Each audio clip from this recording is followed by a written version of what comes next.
introduction. Tell us your name and a little bit about your organization. Yeah, my name is Ahmed. I'm with the Palestinian Youth Movement. We are a grassroots, independent organization in the Palestinian diaspora, Palestinian Arab youth in the diaspora, who are dedicated and committed to Palestinian liberation, liberating our homeland from the Zionists.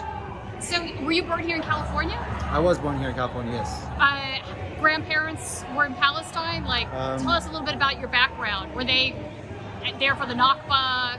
Yeah, on my dad's side, he actually moved here from Haifa when he was very little. So they were there they lived through the Nakba. They lived through the Zionist occupation of 1948 borders. They lived through the second-class citizenship that they put them through. And I still have quite a bit of family there today in Haifa and in Nazareth who are putting up with extreme repression from the Zionist state. We're putting up with extreme racism from the Zionists, and it's only gotten worse.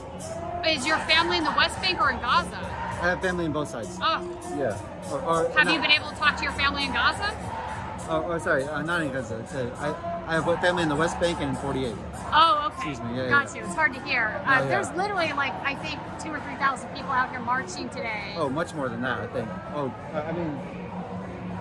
Does this give you hope for your movement? I think there's been a real shift in the country with how people view Zionism. Yeah. For a long time, people just didn't see the photography, they didn't see the video. Yeah. Our media wasn't entirely reporting all of the facts. Our media still doesn't do that. It still doesn't, Yeah. but I think phone cameras have really changed a lot of that. Phone cameras, independent journalists in Gaza have done so much amazing legwork in exposing the Zionist reality of occupation in Gaza. Even before this current moment, but especially through this current moment. That's why they've been targeting our journalists. They've been killing more journalists in this genocide than in most other armed conflicts. And this is because they understand the power of the voice. They understand that if the truth gets out to the people, that our people have been under siege for 75 years. Our people in Gaza have been under a complete blockade for 17 years. If they see the reality of this, the people will reject Zionism. Let me ask you this. I would say a vast majority of these individuals are Democrats on the left. How much do you think this issue is going to affect the presidential election? Let me tell you, I think the Democratic Party is scared.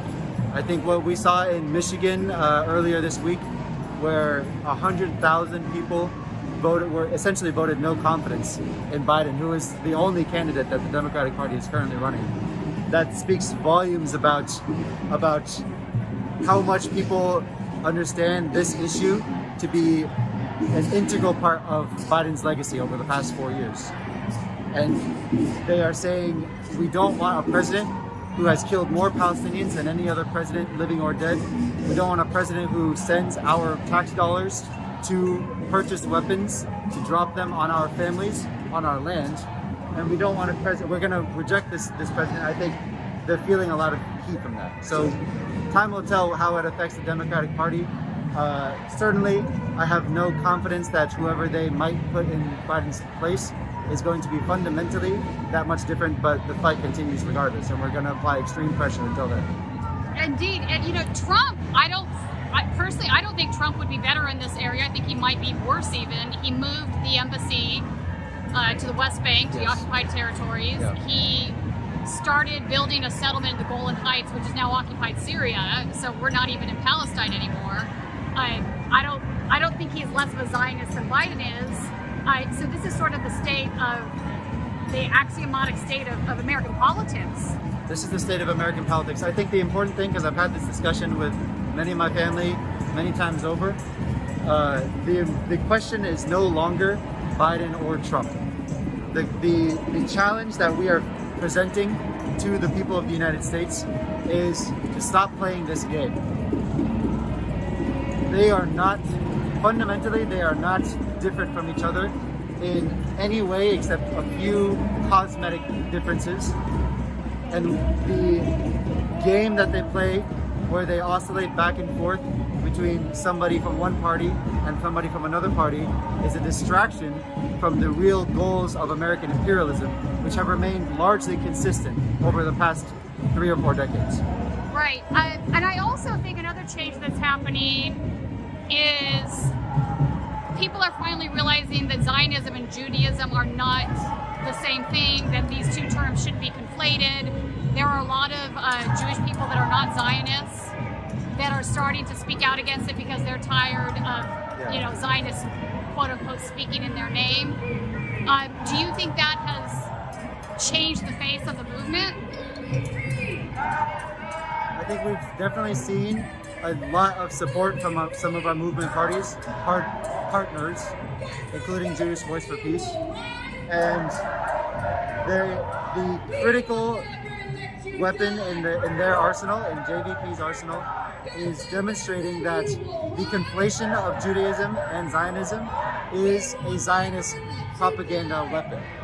And the more we are able to separate those two concepts, which are fundamentally diametrically opposite, really. One is an ethno-fascist colonial ideology. Another is a religion of peace that has existed for millennia. Heal the world. One of the tenets of Judaism is heal the world, which is really counterintuitive to what Zionism is. Exactly. And so the more we are able to illustrate that difference, certainly the less grip that Zionism has on its ability to cling to Judaism as a shield, a mask.